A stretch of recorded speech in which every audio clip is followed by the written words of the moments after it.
thought we could switch direction a little bit and also talk about kind of, there's certain people, I hate to use that extrovert introvert, concept, but that there's people that thrive with other people around, and then there's others that are kind of more, that do better on their own building. And so, Kyle, you kind of mentioned a little bit about kind of your coding and how that's regenerative for you. I thought maybe you could talk a little bit about that and your projects.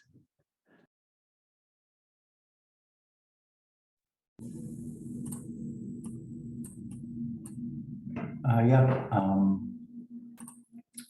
So I guess for me, the reason I feel it's regenerative is there's hope and educational hope underlying it, so that other people, I can convey my skills to other people, or other people can build their skills off of the sort of sandbox I've developed for them.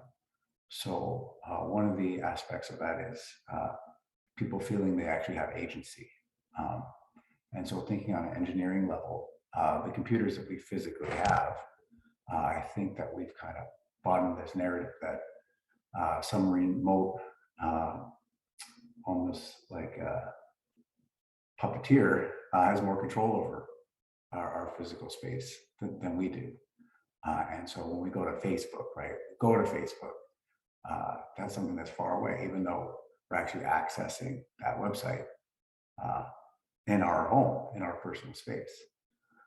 And thinking about how Web 1 was developed, HTML is a way to present a document that can be changed on the spot. And so when you look at a website, especially if it's designed in that OG manner, then you can hide elements if you don't like them, or do whatever you like.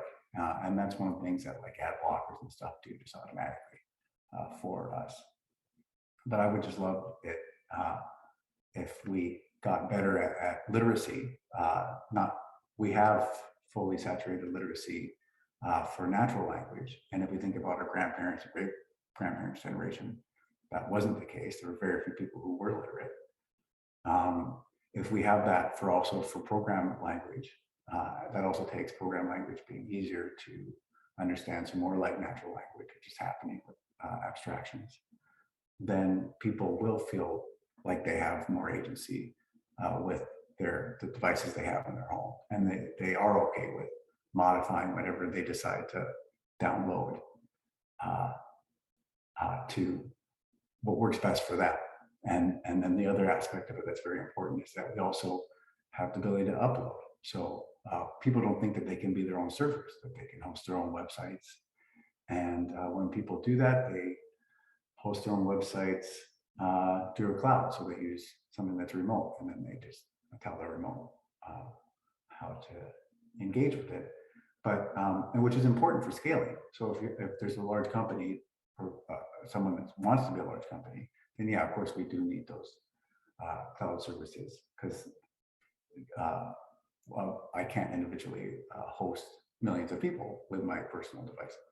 But oftentimes we'd want to share with just a handful of people, that number 25, and we can easily do that. Or at least we can easily do that with first principles of engineering.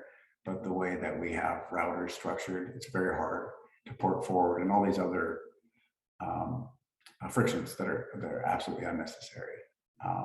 So yeah, so it's both upload and download way that I'm seeking to regenerate. I hope all of that was where you wanted me to go with that.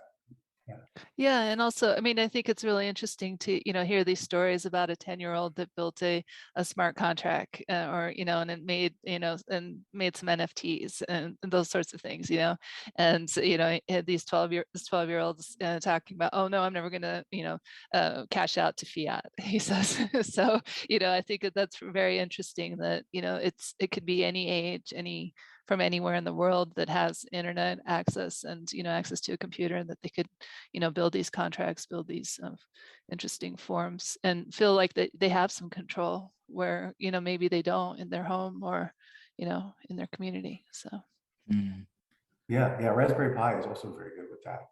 The philosophy behind that is the founder, he went to Cambridge, and he had a bunch of other people who went to Cambridge with him to do engineering.